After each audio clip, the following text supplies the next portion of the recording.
Welcome to No Nonsense Psychiatry, the podcast that cuts through the noise and the confusion surrounding mental health. My name is Mark and I'm your host, and my goal is to give you the clear, practical information you need to understand your own well-being. No jargon, no fluff, just honest, helpful tools to help you on your journey. Let's dive in. No nonsense. You know that feeling, right? That anxious rush when your brain turns into a massive cluttered office and you can't remember if you need milk or if you forgot to email the boss. It's the constant overwhelming noise of modern life, isn't it? We often think of productivity and mental clarity as needing complicated apps or intense meditation retreats. But what if I told you the answer is one of the oldest, simplest and most psychologically satisfying tool humans have ever invented? The list. From the 3,400-year-old clay tablets of ancient Mesopotamia that simply tracked grain, to the meticulous virtue charts of Benjamin Franklin, lists aren't about just chores. They are fundamentally about taking back control. They are how we externalize stress, conquer decision fatigue, and gain those powerful little bursts of dopamine every time we get to put a little check mark in the done column. This episode we're diving into the psychology of organisation. We'll explore strategies like the Ivy Lee method, the Eisenhower matrix, and the visual flow of Kanban. We're not just making lists, we're using them to build peace, purpose, and genuine progress in our lives. Welcome to No Nonsense Psychiatry. I'm your host Mark, and today we'll start with the absolute essential brain dump. So stick around because clarity is just a pen stroke away. Let's look at a brief history of the list. The ancient origins, the dawn of writing. Lists were among the very first things humans wrote down, centuries before complex literature and historical narratives. The ancient Mesopotamians in 3400 BC, the earliest forms of writing, like proto-cuneiform, often began as a simple list used for accounting, inventory, and administration tasks.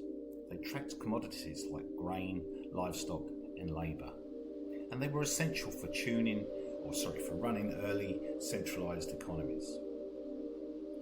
Ancient Egyptians created hieroglyphical lists on papyrus scrolls documenting everything from temple construction tasks to supplies needed for festivals and the contents of royal tombs. And the power of clarification, lists helped early societies organise knowledge. Archaeologists have found lexical lists from ancient scribes that systematically list names of trees, animals, body parts, and gods. The act of categorizing laid the groundwork for philosophy and early science. The classic and medieval eras. In this period, lists were crucial for memory, teaching, and record keeping. Philosophical lists Aristotle used to partition and categorize ideas, which form the structure of philosophical works, like the famous categories. Symbolic lists became essential for cultural and religion, e.g. the Ten Commandments, the Seven Wonders of the Ancient World, or the Five Pillars of Islam. Royal schedules, medieval and Renaissance courts employed scribes to meticulously detail the monarch's itineraries, finances, and even minute-by-minute schedules, an early detailed form of the daily task list. The modern productivity tool, the concept of the to-do list, as a tool of personal self-improvement and productivity became popularised in the modern era. Benjamin Franklin in the 18th century, often cited as the godfather of the modern to-do list, Franklin created a 13-week plan to focus on the 13 personal virtues, like order, resolution and sincerity. He kept a daily chart to rigorously track his progress and designed a strict daily schedule detailing how he would spend each hour.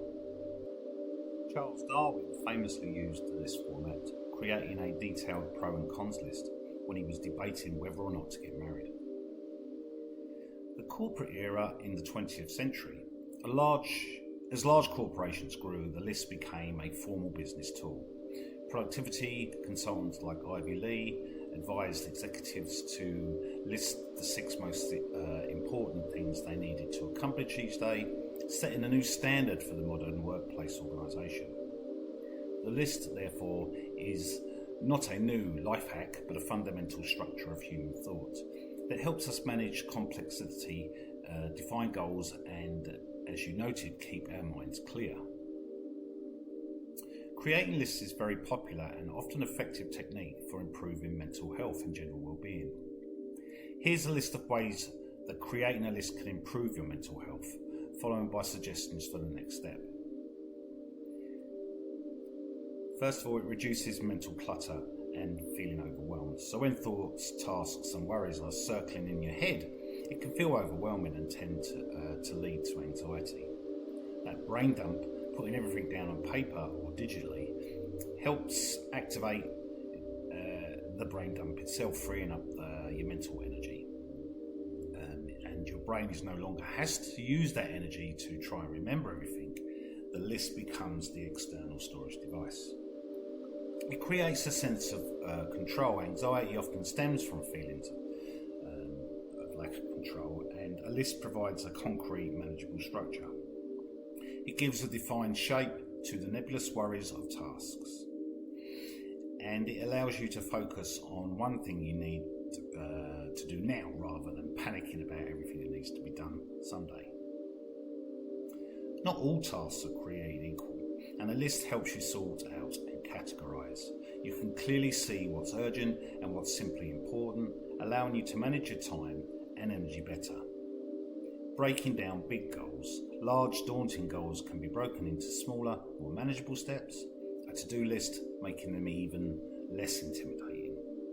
And it gives tangible evidence of progress, and that simple act of checking an item off on the list is surprisingly satisfying and has a positive psychological effect. Each checkpoint provides a small motivated burst of dopamine. Seeing completed tasks a sense of accomplishment and self-efficiency, proving to yourself that you can get things done. And lists act as a safety net. So if you've written it down, you don't have to constantly worry that a critical item, appointment or idea will slip your mind. The reduction in the background stress is significant, isn't it? So creating lists, whether they are to-do lists, goal lists, gratitude lists or grocery lists, working by externalising stress and providing a clear path forward, which is fundamentally calming for the mind. To effectively harness that mental health benefit of list making, you need a strategy that matches your current needs and personality. So here are 3 distinct and popular strategies for creating and managing your lists, moving from a focused, minimalistic approach to a flexible vision one. The Ivy Lee method: focus and simplicity. This strategy is over a century old and is perfect for overcoming overwhelmed and decision fatigue. It forces you to prioritise ruthlessly. So the strategy, the night before, at the end of your workday or evening, write down the 6 most important tasks that you need to accomplish tomorrow. No more than 6. And then order them by priority. So rank those 6 items in order of their true importance and value. The next day, start with task 1, focus only on that task until it is 100% complete, then move on. Once task 1 is done, you move on to task 2 and so on. Any unfinished tasks are simply moved to the top of a new list for the 6 for the following day. This actually reduces decision fatigue, and you don't have to waste time in the morning deciding what to do. This list is already set. You gain a powerful sense of accomplishment by completing the single most important thing first. Next is the Eisenhower matrix: clarity and prioritization. Named after President Dwight Eisenhower, this method helps you categorize tasks based on 2 factors: their urgency and importance. And the ideal it's kind of ideal for separating actual priorities from distraction. Here's the strategy. So you draw a four quadrant box, or use a digital template, and place every task from your brain dump into one of these four categories. Urgent, important, do immediately, mental focus, crisis, deadlines, pressing problems. Box 2, important but not urgent, schedule for later.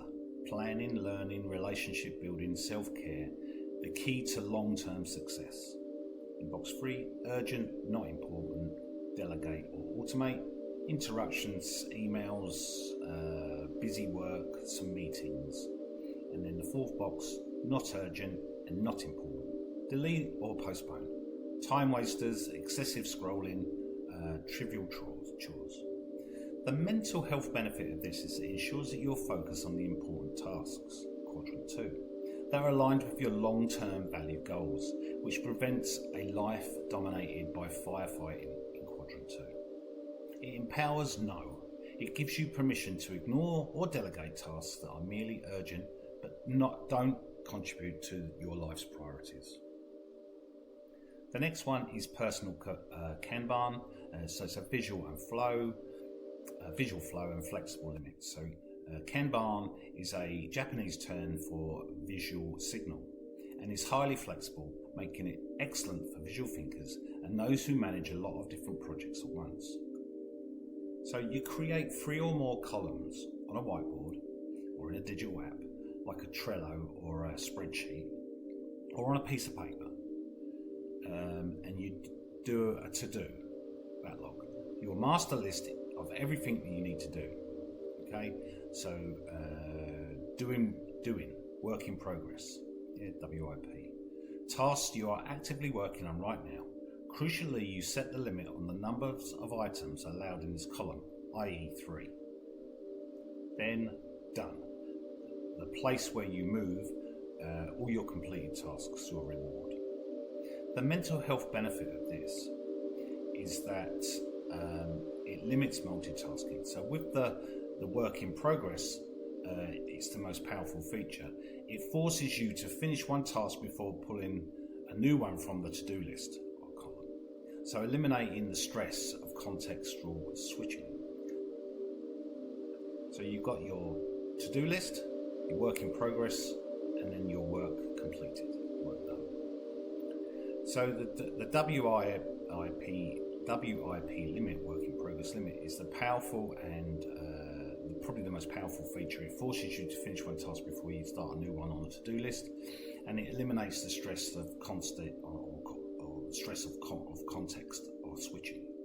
So then your visual proof of done, seeing that you're done column fill up, provides you with a massive visual boost of motivation and a clear record of your accomplishments. Okay, so that brings us to the end of our discussion on remarkable power of a simple list. Remember, when you're using the ancient method of brain dump to clear out the mental clutter, or you're starting to categorize your tasks using the Eisenhower matrix, or separating urgent from truly important, the goal isn't to be busy. The goal is to be deliberate. So the history of the list shows us that humanity has always sought organizations to tame complexity. Okay, so by writing things down, we grant ourselves that beautiful temporary freedom from the endless loop of worry. You get to shift from feeling like a victim of your tasks to becoming the architect of your day. So your challenge is to simply choose one strategy. Maybe it's the Ivy Lee method for just 6 tasks, or maybe it's creating a to-do list and commit to it for 5 days. See the difference that small act of structure can make to your peace of mind. Thank you so much for joining me today on No Nonsense Psychiatry. Until the next time, keep making those check marks and keep finding your focus.